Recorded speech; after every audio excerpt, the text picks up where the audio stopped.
Hello दोस्तों, आप सभी का स्वागत है अपने इस यूट्यूब चैनल पर। लेथर्जी आज का विषय है आलस्य। इसको कैसे दूर किया जाए, इसको कैसे खत्म किया जाए। हाल ही में मेरे पास एक कमेंट आया, उसके अंदर यही रिक्वेस्ट की गई है कि सर लेजीनेस को कैसे दूर करें, इसके ऊपर एक वीडियो हो जाए। चलिए, ये रहा रिक्वेस्ट पर आपके लिए वीडियो, और आप सभी के लिए, क्योंकि बहुत सारे लोग इस समस्या से गुजर रहे होते हैं, चाहते हैं कि हम एनर्जेटिक हो जाएं, लेकिन कहीं ना कहीं लेथर्जी परेशान करके रखती है। समझ में नहीं आ रहा इसको कैसे दूर किया जाए। चलिए, अब मैं आपको प्राकृतिक ढंग बताऊंगा, अपने जो मेरे अनुभव में है, जो मैंने अच्छे से समझे आज तक अपने भी जीवन में, जिससे मैं भी एनर्जेटिक रहता हूं। देख लीजिए, मैं कोई 20s की एजिस के अंदर नहीं हूं। मेरी भी उम्र 38 साल है दोस्तों, कोई कम नहीं है। लेकिन आप सोचिए, मैं भी कितना एनर्जेटिक रहता हूं, आपके लिए वीडियोस बनाता हूं जैसे जैसे समय मिलता है। थकना मना है इस जीवन में। जिंदगी के खिलाड़ी हैं हम, तो खिलाड़ी बनकर चलते जाना है, इसमें खेलते आना है। अब देखिए, यहाँ पर 15 तरीके जो बताऊंगा, इसको आत्मसात कर लेना, एक एक का अनुसरण करना। आपके जीवन में इतना बड़ा बदलाव देखने को मिलेगा। लेकिन करना आप ही को है, कोई आपसे करवा नहीं सकता। तो अपने मन से पूछो, क्या कोई मुझे उठा सकता है? अगर मुझे बैठे ही रहना है, अगर मैं बैठा ही रहूं और मैं बोलूं उठो, तो आप तो नहीं उठ रहे हो। तो ये तो आप ही को करना है कि ऑर्डर्स, यानी कि ब्रेन को डिसिप्लिन चाहिए। इसका डिसिप्लिन ही खोया हुआ है, इसलिए लेथर्जी फील हो रही है। यही अपने आप को, है ना, उस अग्नि को प्रज्वलित करके उठा लेना अपने आप को। करना है मुझे, रुकना नहीं है, एक्टिव रहना है। चलिए सीखते हैं तरीके कैसे कैसे। सबसे पहला, जो सबसे मेजर कारण होता है ना लेथर्जी का, वो है आप पानी नहीं पीते जितना आपको पीना चाहिए। शरीर 70% पानी है, तो यानी 70% पानी ही जाना चाहिए आपके शरीर में, तभी तो वो बैलेंस कर सकेगा अपने आप को। पानी के अंदर एक चीज ऐसी है जिसको वैज्ञानिक भी नहीं खोज पाए हैं अभी तक, कि पानी में ऐसा क्या है जो हमें जीवंत रखता है। नाम तो दे दिया कि ये हाइड्रेट करता है हमें, ठीक है। हाइड्रेट यानी जैसे पौधे को हाइड्रेट कर दिया हमने, उसका भी जीवन चल रहा है। हर चीज में पानी चाहिए, पानी के बिना हमारा जीवन ही नहीं है। पूरे इतिहास में देख लीजिए, जितने भी गांव बसे पुराने समय में, वो सारे नदियों के किनारे ही बसे ना। हमें नहाने धोने को पानी चाहिए, पीने को चाहिए, खाना पकाने को चाहिए, चाय बनाने को चाहिए। ऐसा कुछ है जिसमें पानी का इस्तेमाल ना करते हो? तो जीवन में जो भी कार्य आप कर रहे हैं, उस कार्य में भी 70% कार्य पानी के बिना संभव ही नहीं है। जो बात समझ जाता है उसको समझ में आती है ये बात, तो इसलिए समझ जाना जो मैंने कहना चाहा है अभी। आपको पानी पीना है 3 से 4 लीटर रोज, एवरीडे पीना है आपको। अब सर्दियों में चलिए, बहुत सारे लोग नहीं पी पाते हैं क्योंकि पानी काफी ठंडा हुआ रहता है, जिस कारण से वो कंजम्पशन भी कम हो पाती है। कुछ लोगों का जो दिनचर्या है, उनका जो कार्यभार है इस प्रकार का होता है कि उनको मौका भी इतना नहीं मिलता है कि वो उठकर पानी पिए। तो ऐसे में आपको फिर भी 2 बोतल्स तो फिक्स कर लेनी है, 1-1 लीटर की। यानी आपको 2 से 2.5 लीटर तो सर्दियों में भी पानी पीना ही पीना है। क्योंकि देखिए, अंदर से सर्दी में क्या होता है, शरीर को गर्म रखने के लिए अंदर की एनर्जी काम कर रही है, तो हीट प्रोड्यूस होगी। हीट से वाटर भी हमारा जा रहा है, डिहाइड्रेट हो रहा है, तो इसको और ज्यादा पानी चाहिए कंटिन्यूअसली। तो आप इस प्रक्रिया को समझिए, इसको आप बिल्कुल फॉलो करना। अब देखिए, 3 से 4 लीटर, 4 लीटर गर्मियों में तो लिख कर मान लो पीना ही पीना है। हम में देखिए, लड़कियां तो पानी, मुझे नहीं पता क्यों, मैंने देखा है लड़कों के मुकाबले लड़कियां कम पानी पीती हैं। ऐसी गलती ना करें आप। आपको हमेशा हाइड्रेटेड रहना है। बहुत ज्यादा भी पानी नहीं पीना है कि मैं पागल हो जाऊं, है ना, फ्रीक बन जाऊं। क्योंकि ज्यादा पानी ब्लड को थिन करेगा, वो भी नुकसानदायक है। तो हर चीज की अति बुरी होती है, इसलिए एक्सेस ना करके हमें मीडियम चीज को बैलेंस करना है हमेशा। तो इसमें आपको ये फॉलो करना है। एक चीज का और ध्यान रखना दोस्तों, जिनको बहुत ज्यादा बीपी रहता है, या किसी हार्ट डिजीज का वो शिकार है, या हार्ट एनलार्जमेंट हो चुकी है, तो ऐसे जो शख्स हैं वो अपने डॉक्टर की सलाह से ही पानी पीजिए। मेरे कहने से बिल्कुल भी फॉलो मत करना, क्योंकि तो आप एक चीज से गुजर रहे हैं, पानी उस चीज के लिए ठीक नहीं है। मैं तो, जो लोग नॉर्मल है उनके लिए ये वीडियो बना रहा हूं। अपने डॉक्टर की एडवाइस फॉलो करना है अगर कोई भी डिसीज है आपको हार्ट से रिलेटेड। अब देखिए, second, eat a balanced diet. Balanced यानी कि जो संतुलित आहार है। अब अधिकतर जो हम में से भारतीय लोग हैं, देखिए हम गरीब तो हैं, है ना। अब इसमें गरीब हम वैसे नहीं है, दिलों से गरीब नहीं है ना, बुद्धि से गरीब हैं, हम धन से थोड़ा गरीब हैं। हर एक व्यक्ति तो नहीं है, लेकिन अधिकतर लोग हैं। अब ऐसे में जब खाना खाते हैं तो एक ही टाइप का खाना खा रहे होते हैं, यही तो हम न्यूट्रिशनल वैल्यू से चूक जाते हैं। अब ये न्यूट्रिशनल वैल्यू कैसे आएगी? एक ही प्रकार का खाना ना हो, दो तीन तरीके के आइटम्स हो, यानी दो सब्जियां हो, है ना, उसके अंदर दो चपाती, दो रोटी, कुछ भी हो सकता है जो भी आप खाते हैं, दो परांठे हो सकते हैं, कुछ फल हो, कुछ सैलेड हो। ऐसे करके एक न्यूट्रिशनल वैल्यू क्रिएट होती है एक डाइट की। आप उसको जब कंज्यूम करेंगे तो आपको जो आयन मिलना है, आयन से एनर्जेटिक रहेंगे तो आयन मिलेगा, है ना, जो जो चाहिए अपने शरीर में, सारे के सारे मिनरल्स, न्यूट्रिशनल वाइटामिन वो सब मिलेंगे। तो इससे बुद्धि भी बहुत अच्छी रहती है, शरीर में एक एनर्जी पूर्ति बनी रहती है, तो उससे बंदा एक्टिव रहता है, इसलिए वह आलस्य से भी दूर ही रहता है। तो अपनी डाइट को बैलेंस कीजिए। इसको बैलेंस कैसे करेंगे? मैंने आपको आइटम्स बताए हैं। देखिए, पहली बात, मैं मांस भक्षण के बिल्कुल खिलाफ हूँ, तो आप में से अधिकतर लोग करते हो, तो मैं रिक्वेस्ट करूंगा आप जीवों पर तरस खाएं, अपनी प्लेट पे उनको ना आने दें, क्योंकि प्रकृति ने हमें अपने पानी से निर्मित, है ना, जैसे हमारी बॉडी को निर्मित किया है, वैसे पेड़ पौधों से फल भी निर्मित किया है, सब्जियां भी निर्मित की हैं। दुनिया में सबसे ज्यादा प्राकृतिक स्वाद ही इन्हीं चीजों के अंदर है, मांस के अंदर नहीं है। कच्चा मांस खा भी नहीं सकता कोई, वो भी प्रकृति से ली हुई सब्जियों से, है ना, जड़ी बूटियों से और मसालों से ही स्वाद आता है उसमें। तो इसलिए आपको ध्यान रखना है, इस चीज को फॉलो करना है। 70% पानी, ये भी एक डाइट का हिस्सा है। 70% की क्या बात बच गया? 20%। जैसे हमारी बॉडी, हड्डियां, ये मांस मज्जा जो भी है, शरीर, है ना, इसमें चमड़ी है, मांस है, रक्त है, तो इस थोड़े थोड़े ये सॉलिड तरफ चले आते हैं। तो इसलिए सॉलिड 20% ही कंज्यूम करना है पूरे दिन में। दिमाग हमारा 90% पानी से ही निर्मित है, 10% ये सॉलिड है।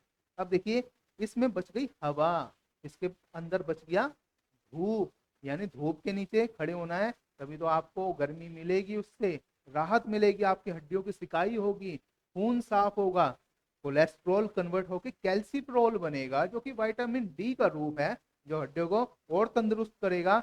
तो जितनी जान होगी तभी तो फिर आलस तो आप महसूस नहीं करोगे, पहलवान की तरह महसूस करोगे। इसलिए इसको, हर चीज को बैलेंस करना है, प्रकृति के साथ रहना है और बैलेंस्ड वे में चलना है। तीसरा point, go for a brisk walk.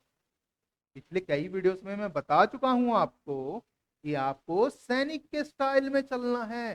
सैनिक के स्टाइल में पार्क में जाओ, तेज चलना है, तेज, शुरू धीरे धीरे करो, जैसी गर्मी सी पैदा हो जाए शरीर में, फिर सैनिक। कोई शर्माना नहीं है। अधिकतर लोग ब्रिस्क वॉक इसलिए नहीं करते हैं क्योंकि शर्मा रहे होते हैं। शर्माना किससे है? आपकी बॉडी है, आपके बॉडी को आपने तंदुरुस्त रखना है, इसलिए ब्रिस्क वॉक करना बेहद जरूरी है। दुनिया की नंबर 1 एक्सरसाइज है ब्रिस्क वॉक, ध्यान रखना। जीवन के सैनिक ही हैं हम लोग भी। तो आप जब इसको समझेंगे, देखिए ब्रिस्क वॉक से क्या फायदा है, नंबर 1 तो है ही ये। इसके बाद कोई एक्सरसाइज नहीं है, कोई पहलवानी करने की जरूरत नहीं है, कोई जिम जाने की जरूरत नहीं है। आधा घंटा, पौना घंटा, 1 घंटे की वॉक, ये आप कर लो, प्रकृति के साथ आप कर रहे हो एक्सरसाइज। असली एक्सरसाइज ये है, ना कि एक बंद कमरे में होकर, है ना, 50 लोग वहां पर अपनी भी हीट फेंक रहे हैं, इतने सारे हीटर बैठे हुए हैं वहां पर, फिर उनकी सांसें भी चल रही हैं, आप वो भी तो ले ही रहे हो ना। प्रकृति के अंदर खुला वातावरण है, ताजी हवा है, ऑक्सीजनेटेड ब्लड करेगी आपका, जिससे आपको फिर एनर्जी मिलेगी पूरा दिन। और साथ में आपको ध्यान रखना है, यदि आपको कोई प्रॉब्लम भी है ना, मान लीजिए कोई ब्लॉकिंग की प्रॉब्लम है आर्टरीज की, ये भी धीरे धीरे ना आपकी वाइप आउट हो जाएगी। कैसे? बहुत लोगों को यही नहीं पता, करोड़ों लोगों को भी नहीं पता, मैं बता देता हूँ आपको। चलने से 3 से 4 महीने के अंदर अंदर न्यू वेसल्स डेवलप होना चालू हो जाती हैं, यानी नई जो हमारे पाइपलाइंस हैं, खून पहुंचाने वाले रक्त कोशिकाएं जो होती हैं, ये नई नई बनने लग जाती हैं। इसलिए आप देखना, आपने देखा होगा कि जो भी ये दौड़ने वाले होते हैं, ये काफी फुर्ती में रहते हैं हर वक्त, क्योंकि इनकी न्यू वेसल्स भी क्रिएट हो रही होती हैं। और इनमें ऐसी समस्या बहुत कम देखने को मिलती है, जैसे कि टैकीकार्डिया, बल्कि इनको ब्रेडिकार्डिया हो जाता है। मतलब नॉर्मल इंसान के मुकाबले इनकी जो हृदय गति है वो नॉर्मली 60-65 रहती है। तो देखो आपको कैसे फायदा होता है। तो ब्रिस्क वॉक पे आपको जाना है नियमित। Cut down on caffeine. Caffeine tobacco में होता है निकोटीन, देन ऊपर चलते हैं कोकेन, फिर हेरोइन। ये पूरा परिवार है, भाई बहन है सारे आपस में। कौन से? नशा बेचने वाले, यानी ये मादक द्रव्य हैं बेहोशी वाले, जिससे आपको बेहोशी क्रिएट होगी। बेहोशी क्रिएट होगी तो कोर्टेक्स का साथ छूटेगा, कोर्टेक्स का साथ छूटेगा तो हाथ पैर ऐसे ऐसे करने में मस्ती आ जाएगी, है ना। फिर आपको मन नहीं करेगा हिलने का, ये भी आलस्य का एक कारण है। मैंने देखा है आमतौर पर लोग शेक ही मारते हैं, मतलब 10 चाय पीता हूँ, 15 चाय पीता हूँ, T is my life. Tea life थोड़ी ना है, टी तो बस एक छोटी सी चीज है, ये तो अंग्रेज सिखा गए हमें। चलिए अब हम हैबिचुअल हो चुके हैं, नहीं छोड़ सकते, एक पर आ जाओ ना। एक चाय काफी है पूरा दिन में, खून का सर्कुलेशन अच्छा रखती है। लेकिन दो एसिडिटिक, तीन हाइपर एसिडिटिक, चौथी गड़बड़ करना चालू कर देगी, आपके स्टमक में छाले पैदा कर देगी, है ना। गरम गरम पिए जा रहे हो, पिए जा रहे हो, नहीं, ऐसा नहीं करना है आपको बिल्कुल भी।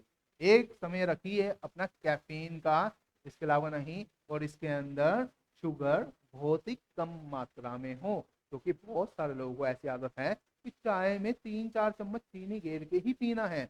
उनको नहीं पता वो कितना घाटा करती है। चलिए अभी मैं आगे बताऊंगा आपको क्या घाटा होता है। अब देखिए यहाँ पर, go early on back to sleep, यानी सोने के लिए जब जाएं तो समय पर जाएं रात को। ऐसा नहीं कि आप 12 बजे सो रहे हैं, कभी 1 बजे सो रहे हैं, कभी 11 बजे सो रहे हैं, कभी नींद नहीं आ रही 3 बजे सोए हैं। तो ये क्या है ना, ये डिसबैलेंस कर देती है हर चीज को लाइफ के अंदर। क्योंकि हमें जो रेस्ट चाहिए वो 7 से 9 घंटे के बीच में चाहिए।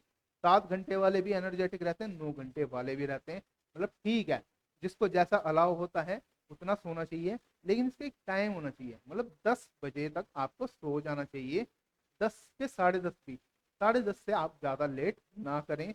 इससे जब आप अगले दिन उठेंगे तो ऐसा नहीं है कि आप 7 बजे उठ रहे हैं, 8 बजे उठ रहे हैं, समय पर उठेंगे। और उठने के बाद आप फिर से वही ब्रिस्क वॉक पर जाएंगे और अपनी दिनचर्या आरंभ करेंगे। अब देखिए, ये तो एक कारण होता है ना। यहाँ पर बॉडी फिट रहेगी आपकी अगर आप अच्छी नींद ले लेते हैं और जल्दी सोते हैं। लेट सोना, फिर कम समय मिलेगा सुबह उठकर, है ना। कम समय मिला तो फिर थकान आ जाएगी। तो एक लिमिटेड टाइम है, 7 घंटे का फ्रेम चाहिए ही चाहिए बॉडी को पूरा रेस्ट लेने के लिए। तो रेस्ट उतना ही देना है। रिड्यूस कंजम्पशन ऑफ एल्कोहल, बहुत सारे लोग बहुत ज्यादा शराब भी पीते हैं। देखिए, शराब नहीं पीने वाले लोग अच्छे हैं, जो नहीं छोड़ पाते उनको रिडक्शन करना चाहिए इसका, है ना। इसको मान लीजिए आप 180 ml या फिर 250 ml टाइप्स लेते हैं, तो इसको डाउन करते करते 90 ml पर आ जाओ। क्योंकि शराब भी क्या चीज है, ये कोर्टेक्स से ही कट डाउन करती है, यानी ये बेहोशी का ही एलिमेंट है, बेहोश कर दिया है आपको। क्योंकि बेहोशी के कारण आपको बहुत सारी चीजें याद नहीं है, इसलिए आपको अच्छा लगता है। लेकिन रियल लाइफ फिर भी वैसी रहती है, इसमें चेंज नहीं होता। ये तो जो सिचुएशन है सामने है, इससे आप बच नहीं सकते। चलिए, आपने इंजॉयमेंट के लिए ली, इसको कम लेना है। 90 ml, साइंस भी कहती है कि आप 90 ml ले सकते हैं हफ्ते में 4-5 दिन, और ये लाइफ टाइम भी कंटिन्यू रख सकते हैं। लेकिन इसका मतलब ये नहीं है, क्योंकि शराब में यूफोरिया ऐसा है और एक कोर्टेक्स के साथ ऐसा छोड़ता है कि बंदा हैबिचुअल होने लगता है। धीरे धीरे पता लगता है कि वो शराब नहीं पी रहा, शराब उसको पी रही है। तो बस यहीं पर आपको अपने आप को बैलेंस करना है। क्योंकि शराब जब आपको बार बार कोर्टेक्स के साथ छुटवाएगी तो आपको हमेशा ना लेजीनेस ही फील होने वाली है, लेथर्जी फील होगी। तो आपका काम करने में ज्यादा ध्यान नहीं लगेगा। हर वक्त कहाँ ध्यान रहेगा कि मैं इसको ले लूँ, इसको ले लूँ। इससे बचना है लिमिटेड, ठीक है। अगर आप नहीं छोड़ सकते, छोड़ दे तो बहुत अच्छा है। Reduce stress, depression, tension, over thinking. अब देखो, इसको ढंग से समझना, मैं आपको एक एक बात इसलिए ढंग से समझा रहा हूँ ताकि आप इसको आत्मसात करें, ताकि आप अच्छे से अनुसरण कर पाए। रिड्यूस स्ट्रेस, स्ट्रेस, मान लीजिए मैं बहुत ज्यादा काम करता हूँ दिन में। कुछ लोगों ने ना मेरी बड़ी तारीफ की, उन्होंने बोला सी ही सो वर्कोहलिक गाय। मेरा भी ईगो सेटिस्फाई हो गया, मुझे बड़ा मजा आया, है ना। वर्कोहलिक, अरे वर्कोहलिक मतलब वर्क के साथ कोहलिक, समझ रहे हो, अल्कोहल वाला। यानी आपको उस चीज का नशा चढ़ गया है, काम करने का, धुन सवार हो गए। दोस्तों, ये लाइफ जो है ना असीमित है, लेकिन आपके जीवन में आपके हाथ में कंट्रोल है सीमित करने का, कि मेरा टारगेट इतना होना चाहिए। क्योंकि इसमें कितना ही कुछ कर लो, अनंत है सब, आएगा कोई नंबर 1 भी छाएगा, फिर वो जाएगा। तो यहाँ पर ये रीत है, आपको ढंग से समझनी है। काम करें पैसे के लिए, ख्याति के लिए, लेकिन वो भी ना सेट होनी चाहिए, आपकी सेटिस्फेक्शन था कि हाँ इतना है बहुत है। इसमें स्ट्रेस लेने की जरूरत नहीं है कि नहीं मैं काम करता ही जाऊं करता जाऊं रात के 3 बजे तक 4 बजे तक, मेरे पास समय ही नहीं है सोने का, फिर अगले दिन ऐसे ही करता रहूं, है ना। दोस्तों मैं आपको अपने एग्जाम्पल दे देता हूँ, मैं भी बहुत ज्यादा ही वर्कोहलिक किस्म का था, लेकिन मैं वैसा वर्कोहलिक नहीं था, मेरे अंदर अपनी एक लर्निंग की धुन थी। मैं 2.5 साल तक कंटिन्यूस आपको बता रहा हूँ 2 से 3 घंटे ही सोता था, और मेरे को आए दिन ऐसे ऐसे हेडेक रहते थे जो हफ्ते हफ्ते भर तक रहते थे। कई बार मेरी नस फटने से बची है, मैं लेटा हूँ जमीन पर इतनी जोर से, है ना। उसमें मेरे को धीरे धीरे ब्लड प्रेशर लग गया। दोस्तों तो आपको ये चीज समझनी है, आपको ऐसे काम नहीं करना है कि आप अपनी बॉडी को ज्यादा ओवर स्ट्रेस करें। तो स्ट्रेस नॉर्मल, स्ट्रेस चाहिए लाइफ के अंदर, क्योंकि स्ट्रेस के बिना फिर आदमी ढीला पड़ जाता है, वो भी आलस्य के कारण है। थोड़ा स्ट्रेस, लेकिन वो अति ना हो। अब देखिए यहाँ पर अगला, depression. Depression sadness, Bloom stage जो होती है ना, इन ब्लू होता है बंदा, या फिर फ्रस्ट्रेटेड बहुत ज्यादा हो जाता है, धीरे धीरे वो डिप्रेशन का शिकार होने लगता है। उसको वैसे वो उलझा हुआ होता है, परेशान होता है, लेकिन कहीं ना आलस्य के कारण भी यही बनता है, जो खाली बैठने की एक हैबिट बना लेता है और उसको कहीं मन नहीं लगता। ये भी रिजल्ट उसी में एड ऑन करता है डिप्रेशन के अंदर। डिप्रेशन के ऊपर मेरा वीडियो है पूरा पूरा, इसमें इतनी बात नहीं करेंगे। उसमें मैंने, आप इसको प्राकृतिक रूप से 100% ठीक कर सकते हैं अगर आप अपना ज्ञान बढ़ाएंगे। तो मेरे वीडियोस हैं बहुत सारे, मेरा स्पिरिचुअलिटी का जो लिस्ट है, आप उसमें जाकर एक एक करके वीडियोस देखिए, देखिए आपका ज्ञान का स्तर कहाँ पर चला जाएगा। चलिए ये तो आप वीडियोस के थ्रू समझ लेना। टेंशन, ये आर्टरीज और ये जो हमारा जो ये मसल्स हैं, इसमें जब टेंशन रेज होती है यानी खिंचाव, उसको बोलते हैं टेंशन। मान लीजिए मेरे सामने अचानक से गाड़ी आई और मेरा पेट यूं भिजकर एकदम से ऐसे मुझे घबराहट हो गई, तो ये क्या हुआ था, ये खिंचाव हुआ था, इसी को बोलते हैं टेंशन। टेंशन से घबराहट हो गई, वो भाई बच गया, अभी मैं मर जाता, है ना। मेरी जेब में 10,000 रुपए थे, चलते चलते बस वही थे मेरे पास घर परिवार चलाने के लिए और कोई पैसा नहीं है, गिर गए। और मेरे को आगे पता लग रहा भाई किसी ने या तो उड़ा दिए या गिर गए। अब मैं घबरा रहा हूँ, है ना, हाथ ऐसे ऐसे कांप रहे हैं, क्या होगा। Why are you crying over spilled milk, व्यर्थ में क्यों पछता रहे हो, जब अभी आप क्या कर सकते हो। समाधान क्या है, बिना डरे सोचो, मुझे वापस ढूंढ लेने चाहिए, नहीं मिले तो परमात्मा ने कुछ लिखा होगा, गया तो गया, आएगा तो आएगा भी ना। बल्कि जो ले गया होगा उस पैसे को, उसको भी बोलो आशीर्वादी दो उसको, बद्दुआ मत देना, ठीक है, क्योंकि बद्दुआ दोगे तो बद्दुआ वापस भी आ जाएगी आपके पास। आशीर्वाद देना तो आशीर्वाद ही वापस आएगा। तो आशीर्वाद देना कि चल तेरा भी भला हो, मैं फिर कमा लूंगा, परमात्मा ने मुझे तंदुरुस्त रखा है, सब कुछ रखा है, मेरे पास काम भी है, ठीक है देर सवेर थोड़ी सी परेशानी झेलनी पड़ेगी, लेकिन निकल जाऊंगा, डबल होकर आएगा मेरे पास। तो अपने आप को पॉजिटिव रखते हुए, इससे आप देखना टेंशन कम होती जाएगी धीरे धीरे। एक बार एक किस्सा बताता हूँ, एक दिन मेट्रो में एक लड़की खड़ी थी, मेट्रो में वो करते करते उसके हाथ से फोन गिर गया, वो भी बड़ा ऐसे ऐसे हो गई, कब कभी छूट गई थी उसकी, क्योंकि अपने आप को ना चिपका ज्यादा रखा है हमने गैजेट्स के साथ में, धन के साथ में।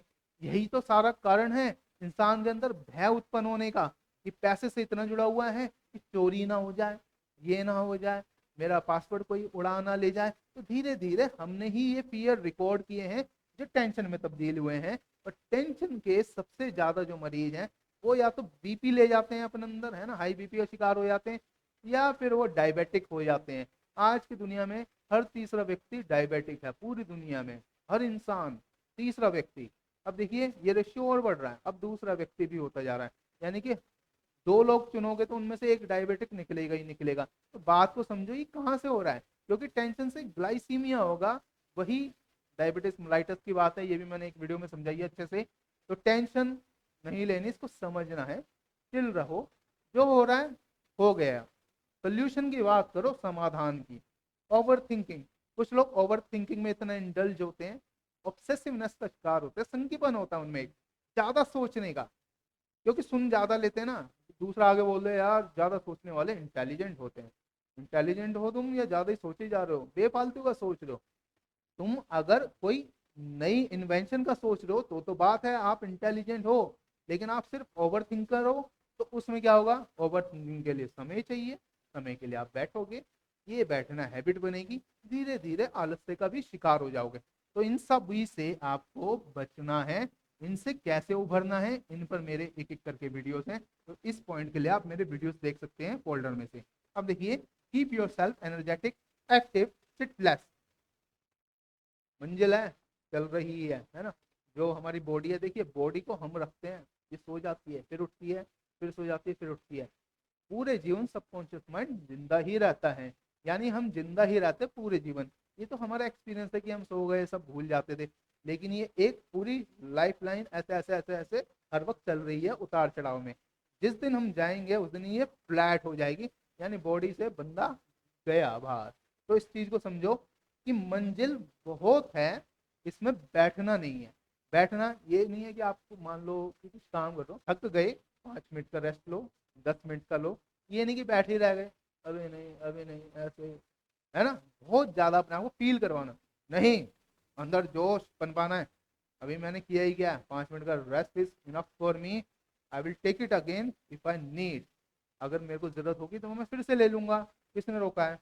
तो मंजिल पे चल रहे हैं, बैठो 5-10 मिनट, इसका मतलब ये थोड़ी ना घर ही बना लोगे वहां पर, समझ गए ना बात। आपकी मंजिल बहुत आगे, चलते जाना है, इस मंजिल में चलते जाना है। तो पॉइंट्स मैंने आपको समझा दिया दोस्तों अपने स्टाइल के अंदर। एनर्जेटिक रहो, एक्टिव रहो, ज्यादा से ज्यादा हर चीज को अपॉर्चुनिटी माना करो। आपके पास स्कूटर नहीं है, कोई नहीं, कहीं दूर भी आना 2-3 किलोमीटर, जाओ, इसको अपॉर्चुनिटी मानो, पॉजिटिव वे में लेकर। इससे तब्दीली आपके शरीर में ऐसी आ जाएगी कि आप इस चीज की हैबिट ज्यादा बना लोगे। आलस्य तो रहेगा ही नहीं, आप भूल जाओगे आलस्य क्या होता है। अब देखिए यहाँ पर, क्विट स्मोकिंग, क्विट स्मोकिंग, धूम्रपान। पिछले वीडियोस में मैंने बताया आपको, अगर धूम्रपान ना हो ना दुनिया में, तो दुनिया के जो 70% मेडिकल सर्विसेज हैं ये बंद हो जाए। आपको पूरी पढ़ाई बता रहा हूँ मैं मेडिकल। 70% मेडिकल टिका ही इसलिए है स्मोकिंग के कारण।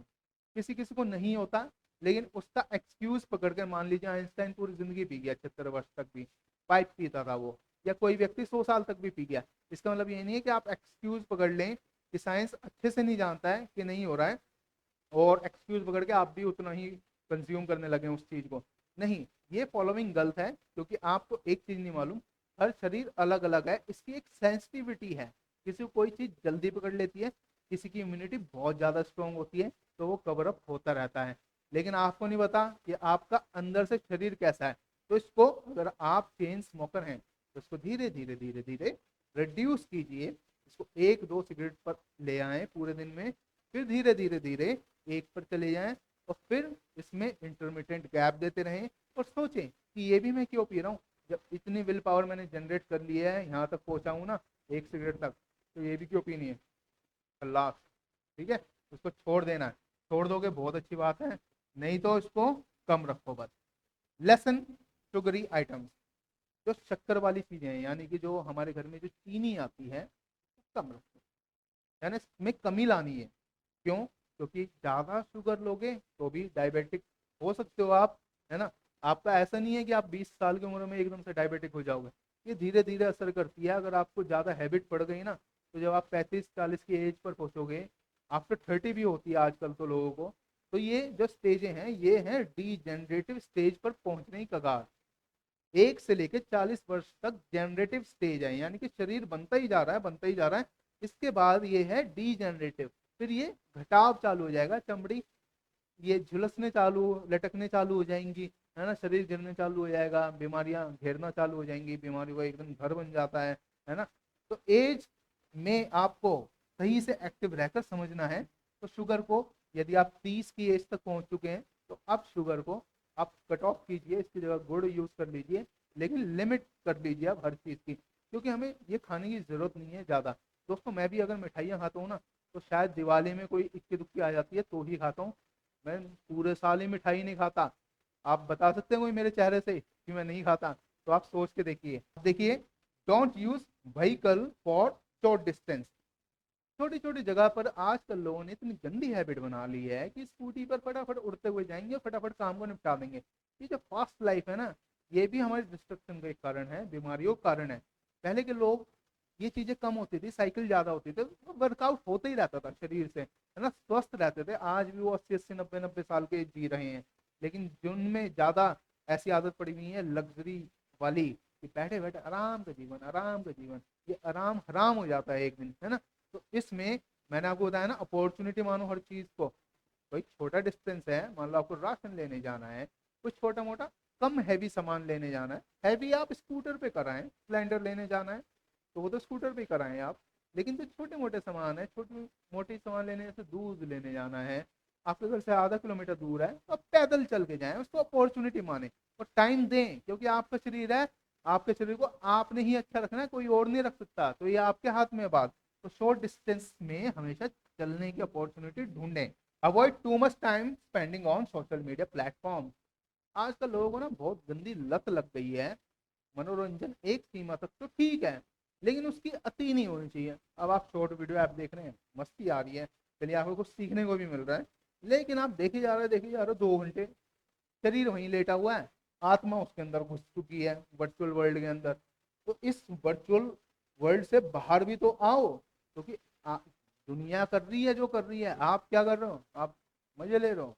आप खाली इसलिए थोड़ी ना आए हो मजे लेने के लिए, आपको यहाँ पे संघर्ष भी करना है, उसी से लाइफ आपकी और बेहतरीन होगी। तो आपको उठकर काम करना है, ये चीज नहीं भूलनी। मजा लेने के लिए कोई चीज सीखो, वो सजा नहीं बननी चाहिए। आपको कुछ सीखने को मिल रहा है ना तो फायदा है। अब आप देखो ना, गाली दे रहा है वो, इसको गाली पड़ रही है, उसको गाली पड़ रही है, ये सारे आपस में कोई गेम खेल रहे हैं, आपको क्या मतलब है। आप गालियां देखना क्या करना चाहते हो, आप ये बताओ। सीखना चाहते हो आप गालियां, ये तो गालियां ही सिखा रहे हैं ना। जो हम देखेंगे वही बन जाते हैं। कुत्ता जंगल में रहता है तो वो मांस भक्षण करता हुआ ही देखता है सबको, तो वो मांस भक्षी बन जाता है। जब वो हमारे इलाके में आता है, हम मांस नहीं देते उसको, हम दूध ही दूध देते हैं। तो यानी वो जो देख रहा है ना वो बन गया, शाकाहारी बना दिया ना हमने। तो यही मानव की प्रवृत्ति है। अगर वो फोन मूवीज देखने लगेगा तो दिमाग वही चले जाएगा, वो बन जाएगा। अभी मैं भजन के माहौल में चले आऊंगा तो मैं भजन के माहौल में हो जाऊंगा, डांस के माहौल में हो जाऊंगा तो मैं डांस कर रहा हूँ। तो बात को समझो, हम जैसा जिस माहौल में होते हैं, जैसी संगत वैसी रंगत, वैसे ही हमारा रंग रूप हो जाता है। तो बात को समझना है। आपके हाथ में कंट्रोलर है, मैं कंट्रोल कर सकता हूँ। मेरे को इस चीज में नहीं जाना, गालियां नहीं सीखनी तो नहीं सीखनी, हटाओ। मेरे को नग्न तस्वीरें हैं नहीं देखनी, हटाओ। ये मेरे जीवन का मकसद नहीं है। मेरे जीवन का मकसद है अपनी फैमिली के लिए ग्रो करना, उनको ग्रो करवाना, है ना, धन कमाना, अच्छे से इस जीवन को काटना, परमात्मा को याद करना, उसको सदैव याद करना, ये मेरा जीवन का पर्पस होना चाहिए। ठीक है, तो बात इन शॉर्ट मैंने आपको समझा दी। सोशल मीडिया पर रहें, लेकिन इस पे चिपके नहीं। देखिए यहाँ पर, some regular medicine can cause laxity, यानी किसी किसी में ढीलापन आ जाता है एक तरीके से, है ना। कई मेडिसिन ऐसी होती हैं वो रिलैक्सेंट होती हैं, यानी रिलैक्स करती हैं बहुत ज़्यादा आदमी को, तो उससे भी ना वो लेथर्जी ज़्यादा फील करने लगता है। तो ऐसी कंडीशन में आप इसकी सलाह अपने डॉक्टर से लें, क्योंकि अगर आपको ऐसी चीज़ महसूस हो रही है तो वो उसके लिए भी दवाई दे देगा, या वाइटामिन दे देगा आपको, है ना, मल्टी वाइटामिन की गोलियाँ होती हैं, उससे आप ज़्यादा एनर्जेटिक रहेंगे।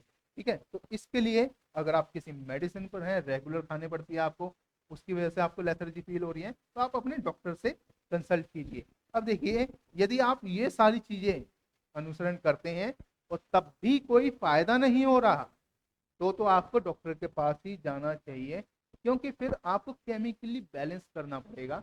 वो डॉक्टर बताएगा कौन कौन से न्यूट्रिशन आपको देने हैं, विटामिन बी देना है, डी देना है, ये क्या देना है, वो डॉक्टर आपको बताएगा, क्योंकि डॉक्टर उस चीज का स्पेशलिस्ट है, शरीर को बैलेंस करवाने के लिए।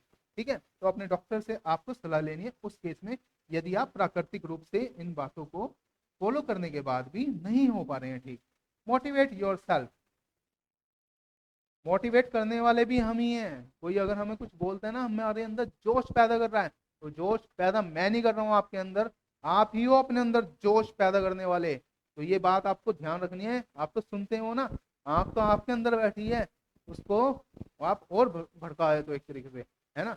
तो आप जब भी कोई काम करें, ये नहीं बोलना मैंने बहुत सारा काम कर लिया है, ये बोलना भाई तूने किया ही क्या है, क्या कर दिया, सोच के देखो क्या कर दिया, ऐसा कौन सा तीर मार दिया आपने।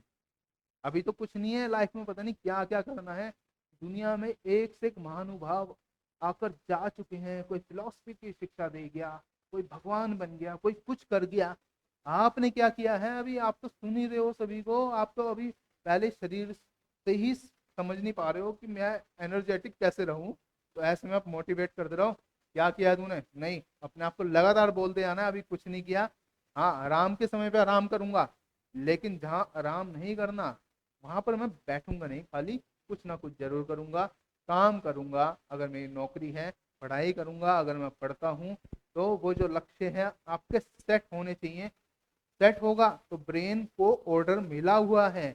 अगर ये अनऑर्डरेटिव स्टेज में है, यानी इसको ऑर्डर दिया ही नहीं गया, तो आप अभी पढ़ाई करने बैठोगे, थोड़ी देर बाद मन में ऐसे करेगा, "अरे, थोड़ी देर सो लेता हूँ अभी"। सो जाओ भाई, किसने रोका है? समय बीत रहा है, लाइफ लाइन जा रही है। इसको आपके हाथ में है बचाना, कि इसको कैसे मेरे को यूटिलाइज करना है। इसके अंदर सब कलाकार हैं, अपना अपना प्रदर्शन करते जाओ। दुनिया में यही रचा गया है दोस्तों। चलिए, बहुत ज्यादा नहीं खींचते हुए, आपको ये सारी बातें समझ में आई होंगी, ऐसा मैं उम्मीद कर रहा हूँ। कोई भी दुविधा परेशानी अटकल अब भी रह जाए तो आप कमेंट सेक्शन में पूछ लीजिए। कोई अन्य टॉपिक आप चाहते हैं कोई विषय के ऊपर जो आपको नहीं समझ में आ रहा है, और कहीं पर आपको कोई गाइड भी नहीं कर पा रहा है, आप वो भी लिखिए, मैं उसके ऊपर भी आपको वीडियो प्रोवाइड कर दूंगा। अपने अगले वीडियो में अब हम मिलेंगे। इस वीडियो को लाइक जरूर करना है, शेयर करना है, ताकि ये एफर्ट सफल हो सके, जो जो मैंने आपको बातें करवाई हैं। यदि आपको लगता है कि हाँ, ये बातें फायदेमंद है और ये दूसरों को भी जाननी चाहिए, क्योंकि मानवता यही है दोस्तों। हम एक दूसरे से बंधे हुए हैं। ईगो मत रखो कि हम इसकी हेल्प ना करें या हमारी दुश्मनी है इससे, कुछ नहीं रखा इन सब चीजों में, ये सब निकल जाती हैं, है ना। एक दिन तो परमात्मा के पास हमने सभी ने जाना है। तो अपना जो कार्य है हमें मानवता को दर्शाते हुए करना है। तो इसलिए शेयर करें ताकि सभी को हेल्प मिले, और मेरे चैनल को सब्सक्राइब कर लीजिए यदि आप मुझे पहली दफा देख रहे हैं। अब हम मिलते हैं अपने नेक्स्ट वीडियो में, तब तक के लिए गुड लक।